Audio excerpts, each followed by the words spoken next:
Kiev residents reacted on Wednesday to the U.S. Ukraine negotiations on how to end the three-year war with Russia.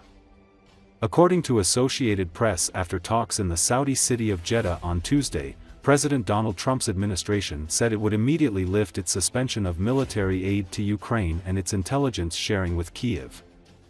That move came more than a week after imposing the measures to push Ukraine's President Volodymyr Zelensky to enter talks to end the war with invading Russian forces. The announcement came at talks between Ukraine and the United States in Saudi Arabia. Ukraine also said it was open to a 30-day ceasefire in the war with Russia, subject to Kremlin agreement. Talking about Tuesday's negotiations in Saudi Arabia, Ukrainian soldier Volodymyr said in Kiev that the U.S. administration tried to manipulate things and they shouldn't have done that. Another man, Andriy, who moved from Kramatorsk to Kiev for safety, said, "Resuming the military help is very good, because without the intelligence that the U.S. has, it is very difficult for our guys and our defenders to work on the front lines." The outcome of Tuesday's nearly 8-hour talks between the Ukrainian and U.S. officials appeared to ease, for the moment at least, the tension between Trump and Zelensky that erupted during the Oval Office meeting last month.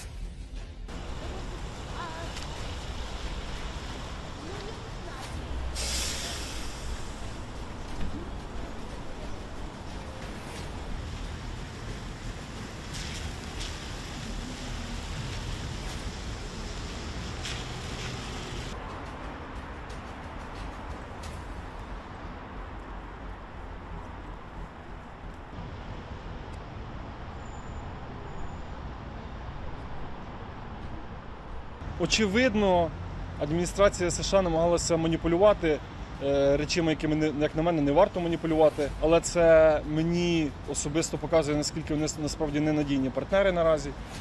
І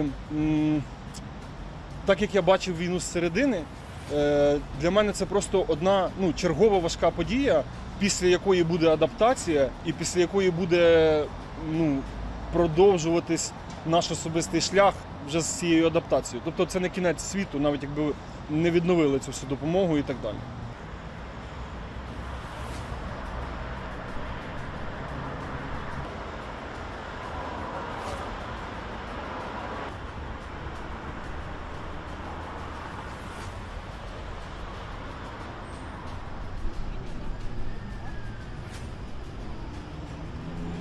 Це, звісно, дуже добре, тому що без розвідданих, ті, які є в Сполучених Штатів Америки, це досить важко нашим хлопцям і нашим захисникам працювати на лінії фронту. І це великий плюс. Але, знову ж таки, це має бути все передбачено. Так, як це було раніше, ми розуміли, що нас підтримують і в будь-яких ситуаціях нас будуть підтримувати. А зараз то не було розвідданих, то є, то не було підтримки, то буде. То ми маємо вибачитись, то ми молодці. Тобто оце дуже складно і непередбачувано. Але хочеться вірити, що американський народ з Україною, не дивлячись на те, що роблять політики і їх керівники зараз, але я вірю, що американський народ нас підтримує.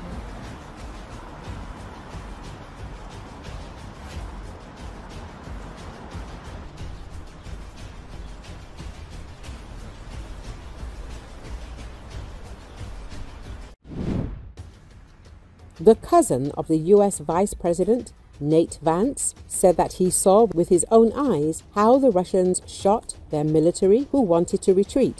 He saw this during his stay in Ukraine. CNN reports.